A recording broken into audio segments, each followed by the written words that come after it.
Hello everyone. 77ನೇ ಪ್ರಶ್ನೆಯನ್ನ ನೋಡೋಣ. ಕೊಟ್ಟಿರುವ ವಿದ್ಯುತ್ ಮಂಡಲವನ್ನು ಗಮನಿಸಿ. ವಿದ್ಯುತ್ ಮಂಡಲದ ಒಟ್ಟು ರೋಧ ಮತ್ತು ಮಂಡಲದ ಮೂಲಕ ಹರಿಯುವ ಒಟ್ಟು ವಿದ್ಯುತ್ ಪ್ರವಾಹವನ್ನು ಲೆಕ್ಕಾಚಾರ ಮಾಡಿ. ಮೊದಲಿಗೆ ಇಲ್ಲಿ ನಾವು ಈ ಒಂದು ರೋಧಕಗಳನ್ನ R1, R2, R3 ಅಂತ ನೋಡಿದ್ರೆ R1 ಮತ್ತೆ R2ಗಳು ಸಮಾಂತರ ಜೋಡಣೆಯಲ್ಲಿದೆ. ಹಾಗೆ R3 ಇವೆರಡು ರೋಧಕಗಳ ಜೊತೆಗೆ ಸರಣಿ ಜೋಡಣೆಯಲ್ಲಿದೆ. ಇವುಗಳ ಒಂದು ನಾವು ಒಟ್ಟು ರೋಧವನ್ನ ತಗೊಳ್ಳೋದಿಕ್ಕೆ ನಾವೇನ್ ಮಾಡಬಹುದು, ಆರ್ ಟೋಟಲ್ ಅಂತ ತಗೊಂಡ್ರೆ ಇವೆರಡು ಸಮಾಂತರ ಜೋಡಣೆಯಲ್ಲಿದೆ ಅಲ್ವಾ, ಅಂದ್ರೆ 1/RP ಏನಾಗತ್ತೆ, 1/R1 ಪ್ಲಸ್ 1/R2 ಆಗತ್ತೆ. ಅಂದ್ರೆ ಅರ್ಥ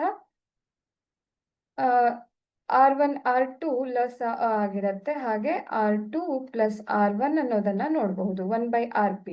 ಸೊ RP ಏನಾಗತ್ತೆ, ನಮಗೆ R1 R2 divided by R2 plus R1 ಅನ್ನೋದು ನಮಗೆ ಗೊತ್ತಾಗ್ತಾ ಇದೆ. ನಮಗಿಲ್ಲಿ ಒಟ್ಟು ರೋಧ ಬೇಕು ಅಂದ್ರೆ RS ಪ್ಲಸ್ RP ಅನ್ನ ಮಾಡಬೇಕು ನಾವು. RS ನ ಬೆಲೆ 5, ಹಾಗೆ RP ಏನಿದೆ R1 R2 by R2 plus R1 ಅಥವಾ R1 ಪ್ಲಸ್ R2 ಅಂತಾನು ನಾವು ತಗೊಳ್ಬಹುದು. ಸೊ ಅದೇನಾಗ್ತಾ ಇದೆ, ಬೆಲೆಗಳನ್ನ R1 R2 ಬೆಲೆಯನ್ನ ಹಾಕಿದ್ರೆ R1 ಬೆಲೆ 4 ಇದೆ, R2 ಬೆಲೆ 12, ಹಾಗೆ R2 ಬೆಲೆ 12 ಪ್ಲಸ್ 4 ಅನ್ನೋದನ್ನ ನಾವಿಲ್ಲಿ ನೋಡಬಹುದು. ಸೊ ಇದೇನಾಗತ್ತೆ, 5 ಪ್ಲಸ್ 12 4 48 ಬೈ 12 ಪ್ಲಸ್ 4 ಅಂದ್ರೆ 16 ಆಯ್ತು. ಸೊ ಇದೇನಾಗತ್ತೆ, 5 16 16 48. ಸೊ 5 ಪ್ಲಸ್ 3 ಒಟ್ಟು ರೋಧ ಏನಾಗ್ತಾ ಇದೆ, 8 ಓಮ್ ಅಂತ ಗೊತ್ತಾಗ್ತಾ ಇದೆ.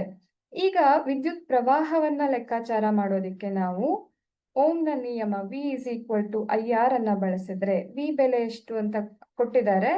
ಸೊ 24 ವಿಭವಾಂತರ ಇದೆ. R ನ ಬೆಲೆ RT ಅಂತ ತಗೊಳ್ಳೋಣ. ಇದನ್ನ RT ಬೆಲೆ 8 ಇದೆ.